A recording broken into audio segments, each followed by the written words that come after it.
ইসলাম ফিতরাতের দিন, সহজাত স্বভাব ধর্ম। কোনো রকম হস্তক্ষেপ করা না হলে মানুষ বাই ডিফল্ট আল্লাহকে চিনে নেবে। এই প্রোগ্রামিং করেই মানুষকে সৃজন করা হয়েছে। মানুষের বায়োলজি, সাইকোলজি, সোশিওবায়োলজি, সোশ্যাল সাইকোলজি, ইকোলজির সাথে সামঞ্জস্য রেখে ইসলাম নামক আপডেটেড অপারেটিং সফটওয়্যার আল্লাহ পাঠিয়েছেন। এই সফটওয়্যার মোতাবেক জীবন চালালে জীবন হ্যাং করবে না, ভাইরাস, বাগ, ট্রাভেল পাত্তা পাবে না।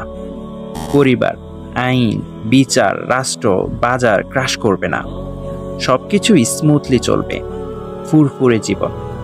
ছোটবেলা থেকে ইনপুট হওয়া নানান মতবাদ আমাদের ফিতরাতকে নষ্ট করে দেয়।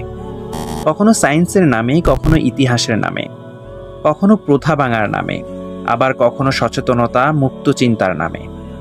জীবন বিরুদ্ধ, সত্তা বিরোধী, সভ্যতা, ভব্যতা পরিপন্থী সব ইউরোপীয় বিশ্বাস, চিন্তা ধারণা ঝেঁকে বসে।